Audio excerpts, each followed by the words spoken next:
കേരളത്തിൽ വലിയ ഭൂരിപക്ഷത്തോടു കൂടിയാണ് UDF-ന് അധികാരത്തിലേറാൻ സാധിക്കുന്നത്. പ്രത്യേകിച്ച് 102 സീറ്റുകളിലെ മിന്നുന്ന വിജയം. പക്ഷേ ആ മുന്നണിയെ നയിക്കുന്ന കോൺഗ്രസിൽ ഇപ്പോഴും ആശയക്കുഴപ്പമാണ്.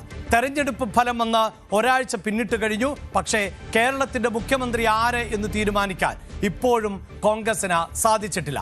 ഏറ്റവും ഒടുവിൽ ഇതാ നേതാക്കളെ, പ്രത്യേകിച്ച് മുൻ KPCC അധ്യക്ഷന്മാരെ ഉൾപ്പെടെ കൂട്ടത്തോടെ ഡൽഹിയിലേക്ക് വിളിപ്പിച്ചിരിക്കുകയാണ് ഹൈക്കമാൻഡ് എന്നതാണ്.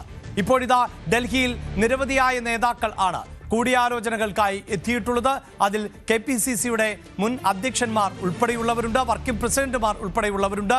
അങ്ങനെ മുതിർന്ന നേതാക്കൾ ഒന്നടങ്കം ഇപ്പോൾ കൂടിയാലോചനകൾക്കായി ഡൽഹിയിലെത്തിയിരിക്കുകയാണ്.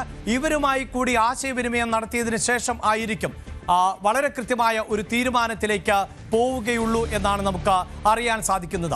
പ്രിയ പ്രേക്ഷകരെ, നമുക്ക് ഇനി അറിയേണ്ടത് ഇപ്പോഴത്തെ ഈ കൂടിക്കാഴ്ചയുടെ ഭാഗമാകുന്നവർ ആരൊക്കെ എന്നതാണ്. അതിൻ്റെ ഡേറ്റ കൂടിയാണ് പ്രേക്ഷകരുമായി പങ്കുവെക്കുന്നത്. അതായത് ഹൈക്കമാൻഡ് ആരെയൊക്കെയാണ് ഇപ്പോൾ ഡൽഹിയിലേക്ക് വിളിപ്പിച്ചത്, നിലവിൽ മുഖ്യമന്ത്രി തീരുമാനത്തിൽ അന്തിമമായി തീരുമാനമെടുക്കുന്നതിന് മുമ്പ് ആരൊക്കെയാണ് കൂടിക്കാഴ്ചകളുടെ ഭാഗമാകുന്നത്.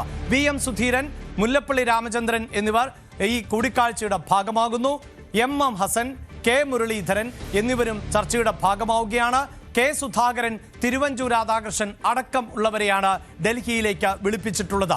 ഇതിൽ തന്നെ ഡൽഹിയിൽ എത്താൻ പറ്റാത്തവരുമായി ടെലിഫോണിൽ അടക്കം ആശയവിനിമയം നടത്തും ഹൈക്കമാൻഡ് എന്നതാണ് എടുത്തു പറയേണ്ടത്. ഇവർ മാത്രമല്ല, അതായത് ഇപ്പോൾ ഡൽഹിയിലേക്ക് വിളിപ്പിച്ചവരുടെ പട്ടികയിൽ മറ്റു ചിലർ കൂടിയുണ്ട് എന്നതാണ്. അത് AP അനിൽകുമാറിനോടൊപ്പം PC വിശ്വനാഥ്, ഷാഫി പറമ്പിൽ എന്നിവർ കൂടിയാണ് ഇപ്പോൾ ഹൈക്കമാൻഡുമായുള്ള ചർച്ചകളുടെ ഭാഗം ആകുന്നത് എന്നതാണ് എടുത്തു പറയേണ്ടത്.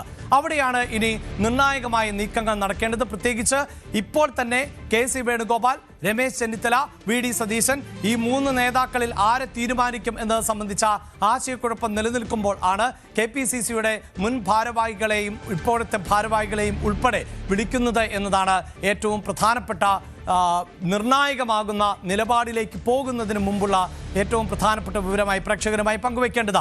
ഇവിടെ ഇതാ നമുക്ക് മറ്റൊരു വിവരം കൂടി ഒന്ന് പരിശോധിക്കാം. അതായത് നിലവിൽ പോയിട്ടുള്ള ഈ അംഗങ്ങൾ അവർ ആരെയാണ് പിന്തുണയ്ക്കുക, ആർക്ക് അനുകൂലമാകും എന്നതാണല്ലോ ഏറ്റവും പ്രധാനപ്പെട്ടത്. അവിടെ ഇതാ KC വേണുഗോപാലിനെ പിന്തുണയ്ക്കുന്നവർ, അതിലേറ്റവും പ്രധാനപ്പെട്ടത് മറ്റാരുമല്ല K സുധാകരൻ തന്നെയാണ്. KPCCയുടെ മുൻ അധ്യക്ഷനായിരുന്ന K സുധാകരൻ നേരത്തെ തന്നെ, അതായത് ഈ ചർച്ചകൾക്ക് തുടക്കമിട്ടത് തന്നെ സുധാകരൻ എന്ന് നമുക്ക് പറയാം. കാരണം അദ്ദേഹം ഒരു സോഷ്യൽ മീഡിയ പോസ്റ്റ് പങ്കുവെക്കുന്നു. KC വരണം എന്ന നിലയിലേക്ക്, കേരളത്തിന്റെ മുഖ്യമന്ത്രിയാകണം എന്ന പരോക്ഷമായ പരാമർശം അങ്ങനെ ഉണ്ടാകുന്നു. അതിനെ പിന്തുണച്ചുകൊണ്ട് യുവ നേതാക്കൾ ഒന്നടങ്കം എത്തുന്നു. എന്തായാലും ഇപ്പോൾ ഹൈക്കമാൻഡ് വിളിപ്പിച്ചിട്ടുള്ള നേതാക്കളിൽ KC വേണുഗോപാലിനെ പൂർണ്ണമായും പിന്തുണയ്ക്കുന്ന നിലപാടായിരിക്കും K സുധാകരന്റെ ഭാഗത്ത് നിന്നും ഉണ്ടാകാൻ പോകുന്നത്. മറ്റൊരാൾ AP അനിൽകുമാറാണ്. അവിടെയും മറിച്ചൊരു പക്ഷമില്ല. അതുമാത്രവുമല്ല, ഈ KCക്ക് വേണ്ടിയുള്ള എല്ലാ പിന്നണി പ്രവർത്തനങ്ങളും KCയുടെ ഒരു മാനേജർ എന്ന നിലയിൽ ഇപ്പോൾ കാര്യങ്ങൾ നീക്കുന്നത്, ചരടുവലികൾ നടത്തുന്നത് AP അനിൽകുമാർ ആണ് എന്ന് ഒരു പക്ഷം വിലയിരുത്തുന്ന സാഹചര്യം കൂടിയുണ്ട്. അടുത്ത 2 പേരുകൾ ഇതാ PC വിശ്വനാഥും ഷാഫി പറമ്പിലുമാണ്. ഇവർ 2 പേരും നമുക്കറിയാം A വിഭാഗത്തിന്റെ ആളുകൾ തന്നെയാണ് എന്ന് പറയുമ്പോൾ പോലും അവിടെ ഏറ്റവും എടുത്തു പറയേണ്ടത് ഇപ്പോൾ PC വിശ്വനാഥിനും ഷാഫി പറമ്പിലിനും തീർച്ചയായും അവിടെ പിന്തുണയ്ക്കാൻ സാധിക്കുക KC വേണുഗോപാലിനെ തന്നെയാണ് എന്നുള്ളതാണ്. ഇവിടെ പൂർണ്ണമായ ഒരു പിന്തുണ ഈ നേതാക്കളിൽ നിന്ന് KC വേണുഗോപാലിനുണ്ടാകും എന്നതിൽ തർക്കമില്ല. അതേസമയം മറ്റ് നേതാക്കൾ KCക്ക് അനുകൂലമായി നിലപാട് സ്വീകരിക്കുന്ന, അതായത് കൃത്യമായ ഒരു പിന്തുണയില്ല എങ്കിൽ പോലും KCയോട് അനുകൂലം പുലർത്തുന്ന മറ്റ് 2 പേർ കൂടിയുണ്ട്. അത് തിരുവഞ്ചൂർ രാധാകൃഷ്ണനും MM ഹസനുമാണ്. അവർക്ക് എത്രയും പെട്ടെന്ന് സർക്കാർ രൂപീകരിക്കുക, ഒപ്പം പാർട്ടിയെ കെട്ടുറപ്പോടെ മുന്നോട്ട് കൊണ്ടുപോവുക, അങ്ങനെ ഒരു നിലപാട് സ്വീകരിക്കേണ്ടതായി വരും. അതിൽ ഉചിതമാവുക KC വേണുഗോപാൽ എന്ന് തന്നെയായിരിക്കും ഹൈക്കമാൻഡുമായുള്ള കൂടിക്കാഴ്ചയിൽ അവർ പറയുക എന്നതിലും തർക്കമില്ല. ഇനി VD സതീശനെ പൂർണ്ണമായും പിന്തുണയ്ക്കുക, അല്ലെങ്കിൽ VD സതീശൻ തന്നെ മുഖ്യമന്ത്രിയാകണമെന്ന സ്ട്രോങ് ആയ ഒരു വോയിസ് ആരുടെയെങ്കിലും ഭാഗത്തു നിന്ന് ഉണ്ടാകുമോ എന്നുള്ളതാണ്. അതിൽ പക്ഷേ നമുക്ക് VDക്ക് അനുകൂലമാകുന്ന നിലപാട് തന്നെയായിരിക്കും ഇപ്പോഴത്തെ പശ്ചാത്തലത്തിൽ K മുരളീധരന്റെ ഭാഗത്ത് നിന്നുണ്ടാവുക എന്ന് വേണം നമുക്ക് മനസ്സിലാക്കാൻ. മുല്ലപ്പള്ളി രാമചന്ദ്രനും ഇതേ ആവശ്യം തന്നെയായിരിക്കും ഉന്നയിക്കുക. നിലവിലെ ഒരു പൊതു സ്വീകാര്യത കൂടി മാനദണ്ഡമാക്കുമ്പോൾ VM സുധീരനും ആ നിലയിൽ തന്നെ VDക്ക് അനുകൂലമാകുന്ന നിലപാട് സ്വീകരിച്ചേക്കാം. എന്ത് തന്നെയാണ് എങ്കിലും ഇപ്പോഴും കോൺഗ്രസിനകത്ത് വളരെ കൃത്യമായ തർക്കം നിലനിൽക്കുന്നു. അതായത് ആരെയാണ് അടുത്ത മുഖ്യമന്ത്രിയാക്കേണ്ടത്, എന്തെങ്കിലും തരത്തിലുള്ള ഒരു ഫോർമുല കോൺഗ്രസിനുള്ളിൽ ഉരുത്തിരിഞ്ഞിട്ടില്ല എന്നത് വ്യക്തമാണ്. അതുകൊണ്ട് തന്നെയാണ് ഈ നേതാക്കളെ അടക്കം ഹൈക്കമാൻഡ് ഇപ്പോൾ വിളിപ്പിക്കുന്നത് എന്നതാണ്. നമുക്ക് പൊളിറ്റിക്കൽ ഡെസ്കിൽ നിന്നും ഡാൻ കുര്യൻ ആണ് വാർത്തയുടെ വിശദാംശങ്ങളുമായി ചേരുന്നത്. ഡാൻ, ഒരാഴ്ച കഴിഞ്ഞിരിക്കുന്നു. 4-ാം തീയതി വന്ന ഫലമാണ്. 24 മണിക്കൂറിനകം മുഖ്യമന്ത്രിയൊക്കെ തീരുമാനിക്കാൻ സാധിക്കുമെന്ന് പറയുന്ന നേതാക്കളെ ആയിരുന്നു നമുക്ക് കാണാൻ സാധിച്ചത്.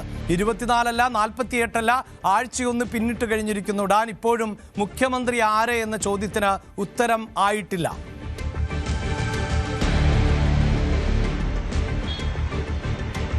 ഒരു തിരുത്തുണ്ട്. മുഖ്യമന്ത്രി ആരെ എന്ന കാര്യത്തിൽ ഹൈക്കമാൻഡ് ഒരു ധാരണയിലേക്ക് എത്തിയിരിക്കുന്നുവെന്ന സൂചനകളാണ് ഏറ്റവും പുതുതായി നമുക്ക് ഡൽഹിയിൽ നിന്ന് ലഭിക്കുന്നത്. ഒരു ശുഭസൂചനയാണ് എന്നുകൂടി അവിടുന്ന് പറയുന്നു. അതായത് ഒരു CLP ലീഡറെയും ഒരു ഡെപ്യൂട്ടി CLP ലീഡറെയും പ്രഖ്യാപിച്ചുകൊണ്ട് ഈ പ്രശ്നം പരിഹരിക്കാനുള്ള ഒരു ഫോർമുലയിലേക്കാണ് അവർ എത്തുന്നത്. പക്ഷേ അത് ആരൊക്കെ തമ്മിൽ വീതം വെക്കണമെന്ന കാര്യത്തിൽ മാത്രമാണ് ഇപ്പോൾ ഒരു തർക്കം നിലനിൽക്കുന്നത്, അല്ലെങ്കിൽ ഒരു ആശയക്കുഴപ്പമുള്ളത്. മുഖ്യമന്ത്രി ആരാകണമെന്ന കാര്യത്തിൽ ഏറെക്കുറെ ഒരു ധാരണയിലേക്ക് എത്താൻ കഴിഞ്ഞിട്ടുണ്ട് എന്നാണ് മനസ്സിലാക്കാൻ കഴിയുന്നത്. ഏറ്റവും പ്രധാനപ്പെട്ട കാര്യം, ഈ ഇഞ്ചോടിഞ്ച് പോരാട്ടത്തിനൊടുവിൽ KC വേണുഗോപാൽ ദേശീയ നേതൃത്വത്തിലെ നിർണായകമായ ഒരു പദവിയിൽ തുടരണമെന്ന ഒരു നിലപാടിലേക്ക് രാഹുൽ ഗാന്ധി എത്തുമോ എന്നാണ് ഏവരും ആകാംക്ഷയോട് ഉറ്റുനോക്കുന്നത്. അങ്ങനെ ഒരു നിലപാട് രാഹുൽ ഗാന്ധി എടുത്താൽ പിന്നെ ആ പോരാട്ടത്തിൽ ഉള്ളത് രമേശ് ചെന്നിത്തലയും VD സതീശനുമാണ്. അവരിൽ രണ്ടുപേരെയും CLP ലീഡറായും ഡെപ്യൂട്ടി CLP ലീഡറായും നിയമിച്ചുകൊണ്ട് പ്രഖ്യാപിച്ചുകൊണ്ട് ഈ തർക്കത്തിന് പരിഹരിക്കാനുള്ള ഒരു ഫോർമുലയാണോ തയ്യാറാകുന്നത് എന്ന കാര്യത്തിൽ മാത്രമാണ് ഒരു അവ്യക്തത ബാക്കിയാകുന്നത്. കാരണം KC വേണുഗോപാൽ കേരളത്തിലേക്ക് മുഖ്യമന്ത്രി പദവിയിലേക്ക് എത്തുന്ന അങ്ങനെ ഒരു പ്രഖ്യാപനത്തിലേക്ക് എത്തിയാൽ VD സതീശൻ കടുത്ത നിലപാട് അതിനോട് സ്വീകരിക്കുമെന്ന കാര്യം നേരത്തെ തന്നെ പരസ്യമായതാണ്. അദ്ദേഹം ഹൈക്കമാൻഡിന് മുന്നിൽ അത് ആവർത്തിച്ചതാണ്. താൻ ഒരു പാർട്ടി പ്രവർത്തകനായി മാത്രം ഇനി തുടർന്നുകൊള്ളാം എന്ന തരത്തിലേക്ക്, അതായത് താൻ മന്ത്രിസഭയിൽ ഉണ്ടാകില്ല, MLA ആയി തുടരണമെന്ന് പോലും ആലോചിക്കേണ്ടി വരുമെന്നൊരു കടുത്ത നിലപാടായിരുന്നു VD പക്ഷം സ്വീകരിച്ചത്. ആ കടുത്ത നിലപാടിൽ ഒട്ടും അയവ് വരുത്തിയിട്ടില്ല സതീശൻ. അതുകൊണ്ട് തന്നെ സതീശനെ പിണക്കിക്കൊണ്ട് ഇങ്ങനെ ഒരു തീരുമാനത്തിലേക്ക് പോവുക ഹൈക്കമാൻഡിന് വെല്ലുവിളിയാണ്. അങ്ങനെ ഒരു പശ്ചാത്തലത്തിലാണ് ഒരു അമിക്കബിൾ സെറ്റിൽമെന്റിനുള്ള സാഹചര്യം ഹൈക്കമാൻഡിന്റെ ഭാഗത്ത് നിന്ന് ഇപ്പോൾ വിശദമായ കൂടിയാലോചനകൾക്ക് ശേഷം ഒരുക്കിക്കൊണ്ടിരിക്കുന്നത്. അതിന്റെ ഭാഗമായാണ് ആ തീരുമാനം മുതിർന്ന നേതാക്കളെ അറിയിക്കുന്നതിന്റെ ഭാഗമായാണ് 9 പ്രധാനപ്പെട്ട നേതാക്കളെ കേരളത്തിൽ നിന്ന് ഡൽഹിയിലേക്ക് അടിയന്തരമായി വിളിച്ചു വരുത്തിയിരിക്കുന്നത്. ഈ 9 പേരിൽ 5 പേർ KC പക്ഷത്താണ്, 2 പേർ വീതം രമേശ് ചെന്നിത്തലയും VD സതീശനെയും അനുകൂലിക്കുന്നവരാണ്. പക്ഷേ ഇതിനൊക്കെ അപ്പുറം KC വേണുഗോപാൽ തന്നെ ഒരു പേര് നിർദ്ദേശിക്കുമോ എന്നതാണ് ആകാംക്ഷയോടെ ഇപ്പോൾ ഏവരും ഉറ്റുനോക്കുന്നത്. കാരണം നിലവിലുണ്ടായിരിക്കുന്ന ഈ പ്രതിഷേധങ്ങളുടെയും ഈ എതിർപ്പുകളുടെയും വിമർശനങ്ങളുടെയും ഘടകകക്ഷിയുടെ ഭാഗത്തുനിന്നുണ്ടാകുന്ന ഈ രൂക്ഷ വിമർശനങ്ങളുടെയും ഒക്കെ പശ്ചാത്തലത്തിൽ തർക്കപരിഹാരത്തിനായി KC വേണുഗോപാൽ തന്നെ ഒരു പേര് മുമ്പോട്ട് വെക്കുമോ എന്നതിലാണ് ഇനി ഒരു വ്യക്തത കൈവരാനുള്ളത്. എന്തായാലും CLP ലീഡറെയും ഡെപ്യൂട്ടി CLP ലീഡറെയും പ്രഖ്യാപിച്ചുകൊണ്ട് ഈ പ്രശ്നം പരിഹരിക്കാനുള്ള ഒരു ഫോർമുലയാണ് തയ്യാറാക്കുന്നത് എന്ന സൂചനകളാണ് നമുക്ക് ലഭിക്കുന്നത്. അങ്ങനെയെങ്കിൽ പ്രഖ്യാപനം ഇന്ന് വൈകിട്ടോ നാളെയോ തന്നെ ഉണ്ടായേക്കുമെന്നുള്ള സൂചനകളുമുണ്ട്. മുതിർന്ന നേതാക്കളെ ഒപ്പം ഇരുത്തിക്കൊണ്ട് തന്നെ പ്രഖ്യാപനം നടത്താനുള്ള സാധ്യതയാണൊന്ന്. മല്ലികാർജ്ജുന ഖാർഗെയോ രാഹുൽ ഗാന്ധിയോ ആയിരിക്കും ഇത്തരത്തിൽ മുതിർന്ന നേതാക്കളെ ഒരുമിച്ചിരുത്തി കേരളത്തിന്റെ മുഖ്യമന്ത്രി ആരെ എന്ന കാര്യത്തിൽ പ്രഖ്യാപനം നടത്തുക. അതല്ല എങ്കിൽ അതൊരു വാർത്താക്കുറിപ്പായി മാത്രമായിരിക്കും ഇറങ്ങുക. ഇങ്ങനെ അന്തരീക്ഷം മലിനമായ ഒരു സാഹചര്യത്തിൽ പ്രവർത്തകരെ നിരാശപ്പെടുത്താതിരിക്കാൻ ദേശീയ നേതാക്കൾ തന്നെ ഒരുമിച്ചിരുത്തി, സംസ്ഥാനത്തെ നേതാക്കളെ ഒരുമിച്ചിരുത്തി ഐക്യത്തിന്റെ സന്ദേശം നൽകിക്കൊണ്ട് മുഖ്യമന്ത്രിയെ പ്രഖ്യാപിക്കാനുള്ള സാധ്യതയാണ് ഇപ്പോൾ നിലനിൽക്കുന്നത്.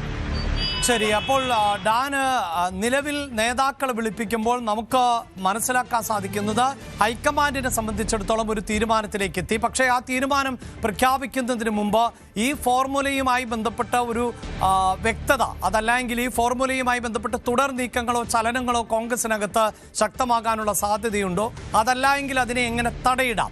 ഇത്തരം പശ്ചാത്തലത്തിലാണ് ഇപ്പോഴും ഹൈക്കമാൻഡ് നിൽക്കുന്നത്. അതിനപ്പുറം ഹൈക്കമാൻഡിന് കൃത്യമായൊരു തീരുമാനം ഈ 3 പേരിൽ ഒരാളെ സംബന്ധിച്ച് ഹൈക്കമാൻഡിന് എടുക്കാൻ സാധിച്ചിട്ടുണ്ട്. അതിലിനി മാറ്റമൊന്നും ഉണ്ടാകില്ല. അങ്ങനെയാണോ ഡാൻ മനസ്സിലാക്കേണ്ടത്?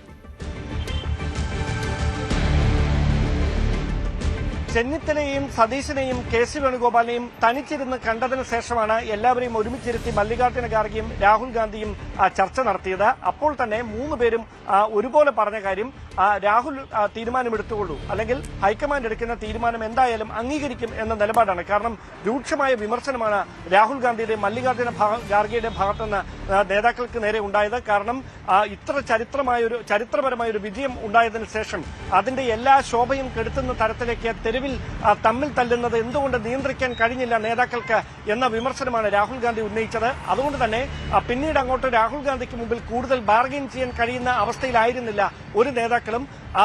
ഓരോരുത്തരും അവരവർ ചെയ്ത എഫേർട്ട് ഈ തെരഞ്ഞെടുപ്പ് കാലത്ത് 5 വർഷം പ്രതിപക്ഷ നേതൃസ്ഥാനത്ത് ഇരുന്നു കൊണ്ടൊക്കെ താൻ നടത്തിയ പ്രവർത്തനങ്ങൾ, അതുമായി ബന്ധപ്പെട്ട് നേരിടേണ്ടി വന്ന ബുദ്ധിമുട്ടുകൾ, അതിനെ എങ്ങനെ തരണം ചെയ്ത് അടക്കമുള്ള കാര്യങ്ങൾ വി ഡി സതീശൻ രാഹുൽ ഗാന്ധിക്ക് മുമ്പിൽ വിവരിച്ചു. രമേശ് ചെന്നിത്തലയാകട്ടെ തന്നെ അപ്രതീക്ഷിതമായി പ്രതിപക്ഷ നേതൃസ്ഥാനത്ത് നിന്ന് മാറ്റാനിടയായ സാഹചര്യം. പക്ഷേ പാർട്ടിക്കെതിരെ ഒരു വാക്ക് പോലും പറയാതെ തന്റെ അമർഷം ദേശീയ നേതൃത്വത്തെ മാത്രം അറിയിച്ചുകൊണ്ട് അച്ചടക്കമുള്ള പാർട്ടി പ്രവർത്തകരായി താൻ തുടരുകയായിരുന്നു എന്ന കാര്യം, അതോടൊപ്പം തന്റെ 40 വർഷത്തിലേറെ നീളുന്ന അനുഭവ പരിചയം, ഇതടക്കമുള്ള കാര്യങ്ങളാണ് ചെന്നിത്തല ദേശീയ നേതൃത്വത്തോട് വിവരിച്ചത്. കെ സി വേണുഗോപാൽ ആകട്ടെ സംസ്ഥാന രാഷ്ട്രീയത്തിൽ സജീവമാകാനുള്ള അദ്ദേഹത്തിന്റെ താൽപര്യം മറച്ചുവെച്ചില്ല. 8 വർഷമായി സംഘടനാകാര്യ ജനറൽ സെക്രട്ടറി സ്ഥാനത്ത് തുടരുകയാണ്. MLA-മാരുടെ ഭൂരിപക്ഷ പിന്തുണ, MP-മാരുടെ ഭൂരിപക്ഷ പിന്തുണ തനിക്കാണ് എന്ന കാര്യം കെ സി വേണുഗോപാൽ ദേശീയ നേതൃത്വത്തിന് മുമ്പിൽ ആവർത്തിച്ചു. അങ്ങനെ 3 പേരും പറഞ്ഞ കാര്യങ്ങൾ മുഖ്യമന്ത്രിക്ക് എടുത്തുകൊണ്ടാണ് 3 പേർക്കും ക്ലെയിമുണ്ട്. ആരും അനർഹരാണെന്ന് പറയാൻ കഴിയില്ല. പക്ഷേ തീരുമാനം ഒരാളെ മാത്രമേ മുഖ്യമന്ത്രി പദവിയിലേക്ക് എത്തിക്കാൻ കഴിയൂ. അതുകൊണ്ട് തന്നെ തീരുമാനം ഹൈക്കമാൻഡിന്റേതാകും. എല്ലാവരും ഒരുമിച്ചത് അംഗീകരിക്കണമെന്ന നിലപാട് രാഹുൽ ഗാന്ധി സ്വീകരിക്കുകയായിരുന്നു. അതിന് സമ്മതം മൂളിയാണ് 3 പേരും മടങ്ങിയിരിക്കുന്നത്. അതുകൊണ്ടാണ് ഞാൻ നേരത്തെ സൂചിപ്പിച്ചത്, ഈ പ്രഖ്യാപനം മാത്രമായിരിക്കാം ഒരുപക്ഷെ നീളുന്നത്. അനൌദ്യോഗികമായ ഒരു ധാരണയിലേക്ക് ചർച്ചകൾ എത്തിയിട്ടുണ്ട് എന്ന സൂചനകളാണ് ലഭിക്കുന്നത്. അങ്ങനെയെങ്കിൽ CLP ലീഡറായി ആരെ തെരഞ്ഞെടുക്കും, ഡെപ്യൂട്ടി CLP ലീഡറായി ആരെ തെരഞ്ഞെടുക്കും, ഇതിൽ മാത്രമാണ് ഇനിയൊരു ആകാംക്ഷ നിലനിൽക്കുന്നത്. ഞാൻ നേരത്തെ സൂചിപ്പിച്ച പോലെ കെ സി വേണുഗോപാലിനെ ദേശീയ തലത്തിൽ തന്നെ കോൺഗ്രസിന്റെ ഒരു മുഖമായി നിലനിർത്താൻ രാഹുൽ ഗാന്ധി തീരുമാനിച്ചാൽ ഇപ്പോഴുണ്ടായിരിക്കുന്ന ഈ പ്രതിഷേധങ്ങൾ വലിയൊരു പരിധിവരെ കെട്ടടങ്ങുമെന്നാണ് ഹൈക്കമാൻഡിന്റെ കൂടുതൽ വാർത്തകൾക്ക് News 18 കേരളം യൂട്യൂബ് ചാനൽ സബ്സ്ക്രൈബ് ചെയ്യുക.